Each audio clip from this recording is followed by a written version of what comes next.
everybody, it's Mike again. Happy Halloween, you guys. I can't believe it's already the end of October. Time is just, wow, it is flying way too fast. The ice is going to be here soon on the lakes, and I'm going to be sad and then sitting around doing nothing. And I might get out and ice fish this year, so we'll see.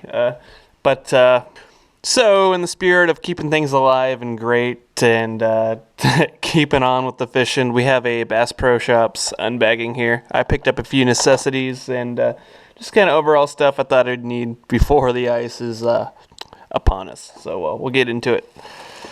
Alright, first, we have some good old drop shot worms. These are the, already opened it up on me. They're the Super Salt Plus. They're just trick worms, basically, but they're finesse worms. They are green pumpkin with green flake. Let's see if you can see it pretty well. The lighting is actually not terrible today, but I'll try to hold them closer for you guys, just in case. Then next up, we got some Gary Yamamoto Senkos. They're in the watermelon red flake. Probably my favorite color in a Senko. It's kind of, I don't know. We got pretty stained water around here most of the time, so watermelon's always a good choice. And then the red flake, I'll throw the watermelon red flake when it's a little sunnier, so that's where those guys come in. So next up, we've got the rib shad. It's kind of a decent sized little swim bait. I got 2 packs of these. This one is in the gizzard shad. As you can see, it's just kind of like a shad pattern, but it's got green on the back. Some of them are actually a little more green than the others in the pack too, so it's kind of weird, but they should work. They got a pretty potent smell. The other color I got was the Tennessee shad, so that'd be just about perfect because I like kind of a nice bone color, but this one's got more of a, I don't know how to explain that color. It's like a coppery, not copper, I don't know what I'm thinking, like a goldenrod whatever kind of color, but should be nice to help it stand out in the water a little better. Next up, we've got some rod socks. I actually got 3 of them. I needed them because I have all my rods in the back of my truck bed whenever I travel now.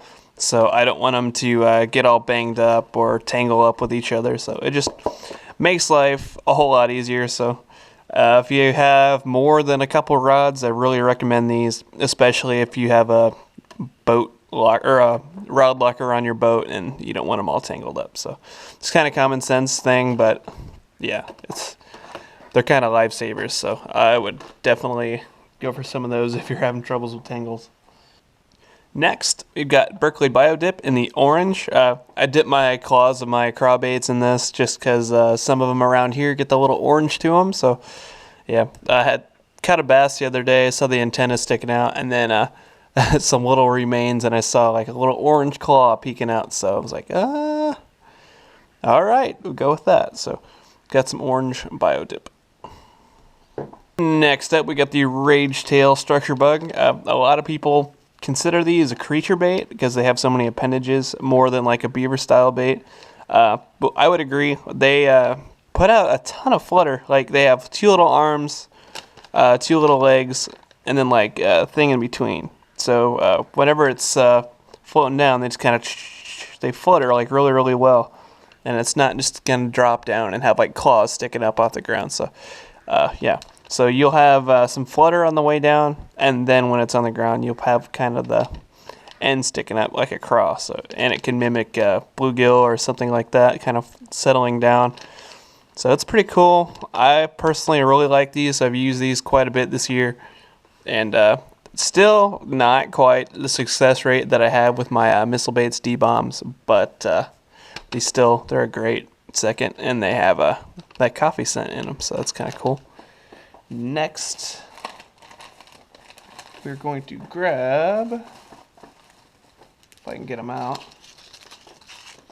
I got some more tungsten nail weights. I got a pack of the 132nd. These are going to be for my flukes. Just to kind of let them sink down a little further and they'll cast better too. But mainly just to make them sink faster and get around the cover because they are kind of starting to, around here, we don't really have a big shad migration, so because our lakes aren't very big, so you don't really necessarily have to move up to the shallows. So they're kind of hitting or sitting on ledges in deep wood right now for us. So that's what these are for. They're kind of get my flukes down there in their face a little better. And it's so I can have a soft jerkbait presentation, so I can slow down. So because that water is getting pretty cold already. And then I bought some 1/16 ounce to do a Nico rig with to shove into the end of a Senko or something. Okay. If I can get these ones out. And the last but not least, we got 3 packs, or I should just say an assortment of tubes here. Tackle Junkie 81, you've inspired me to go fish a tube. I watched kind of your go-to fall baits and your latest tackle video, I think it was. And you were talking about how you like to put a little shad dot on the side of your tube. I've never done that to a tube, because I have hardly ever fished tubes. So I'm like, that sounds interesting, because this is about the size of our shad that we actually do have, because we don't have like a huge shad population, but they do still feed up on those. And this color can kind of imitate a crappie too, so I went with that. So thanks for that cool tip. I've never really thought about doing it to a tube. I've done it to flukes and a lot of other baits, but never a tube. So then I got kind of a different scent. I got some chompers in the pretty much the same color. It's pearl pepper, and that is the same color. Huh, good job, Strike King and chompers. But these tubes are about a 1/2 inch shorter, and they have a ton of garlic scent to them. These have the coffee scent, and these have the garlic. So figured I'd mix up the scents, see what they want.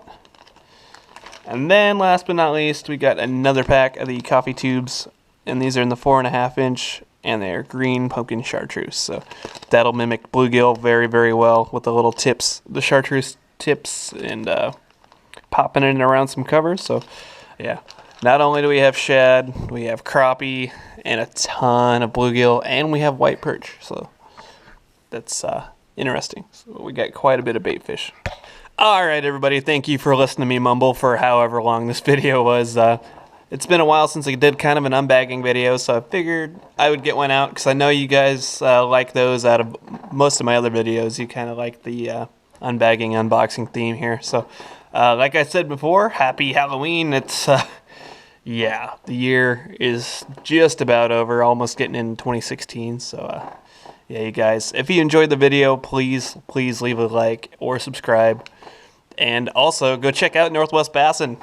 As always, head over there. We're growing by like 100 members a day, I feel like, because I think we're well into the 1,700s, maybe 1,800 member range already. I haven't checked it yet today, so it could be more.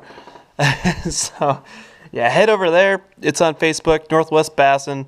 You don't have to be from the Northwest to join. Come on over and say hi, and we'll kind of get you into the group. We all just kind of hang out, share pictures, talk about what's going on, and whatever, you guys. It's a good time, so head on over there. Thank you guys for watching once again, and tight lines.